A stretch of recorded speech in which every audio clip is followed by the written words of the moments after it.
தனியா ஒரு நடிகைய கூப்பிட்டாங்கன்னா, புருஷன் இன்னும் இன்னும் ஊத்தி குடுத்துட்டு அவள வேற ரூம் கூட்டி சிங்கர் சுசித்ரா பேசி இருக்கிறது இப்ப ரொம்ப பெரிய பரபரப்பை ஏற்படுத்தி இருக்கு. சிங்கர் சுசித்ரா அவங்களோட ரீசெண்ட் இன்டர்வியூல என்ன சொல்லியிருக்காங்கன்னா, தமிழ் இண்டஸ்ட்ரியில இந்த கொக்கைன் ட்ரக்ஸ் எல்லாம் பல நாட்கள் புழக்கத்துல தான் இருக்கு. பார்ட்டி அப்படின்ற பேர்ல பப்புக்கு போய் செலிபிரிட்டிஸ் எல்லாரும் பயன்படுத்திட்டு தான் இருக்காங்க. முன்னெல்லாம் பார்ட்டி ஃபார்ம் ஹவுஸ்ல தான் நடக்கும். ஆனா இப்பெல்லாம் செலிபிரிட்டிஸ் வீட்லயே நடக்குது போல. சிலர் மனைவிகளே இந்த கணவரோட தவறுக்கெல்லாம் துணை போறாங்க. அந்த வகையில ஸ்னேகா பிரசன்னா ஜோடிய பாராட்டலாம். அவங்க வீட்ல எந்த ஒரு கெட்ட விஷயத்தையும் கொண்டு வர மாட்டாங்க. நடிகர் ஸ்ரீகாந்த் இந்த ட்ரக்ஸ் யூஸ் பண்ணி ரொம்ப முட்டாள் ஆயிட்டாரு போல.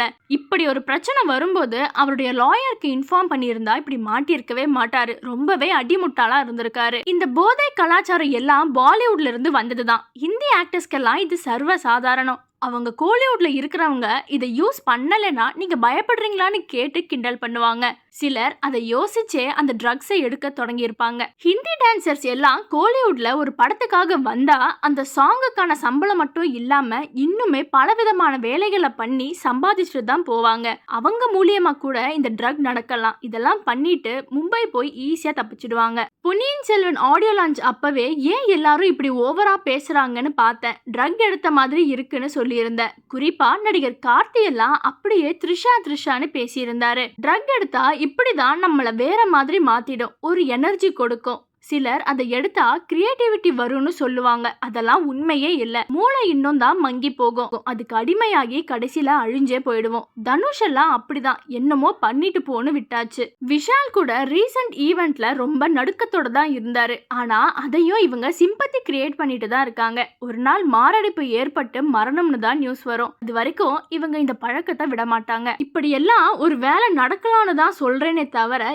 எந்த ஒரு நடிகரையும் குறிப்பிட்டு சொல்லல. இப்படி ட்ரக்ஸ் எல்லாம் எடுத்தாதான் தக் லைஃப் மாதிரி குப்பை படங்கள் வரும். மணிரத்னம் சார் ஹெல்த்தியாலாம் இல்ல. அவருக்கு நிறைய டேப்லெட்ஸ் அவங்க ஒய்ஃப் கொடுத்துட்டு தான் இருக்காங்க. அவர் படம் எடுத்தாதான் மெட்ராஸ் டாக்கீஸ்ல எல்லாரும் சம்பாதிக்க முடியும். அந்த மனுஷனுக்கு ட்ரீட்மெண்ட் கொடுக்காம டேப்லெட்ஸ் கொடுத்து அவர் இப்படி மோசமான படங்களை எடுக்க வைக்கிறாங்க. இந்த சுதா கோங்கரா எல்லாம் அவர்கிட்ட இதெல்லாம் கேட்காம இருக்காங்க. அப்புறம் என்ன இவங்க எல்லாம் இவரோட ஃபேன்ஸ்னு சொல்றாங்க அப்படின்னு சுசித்ரா சொல்லியிருக்காங்க.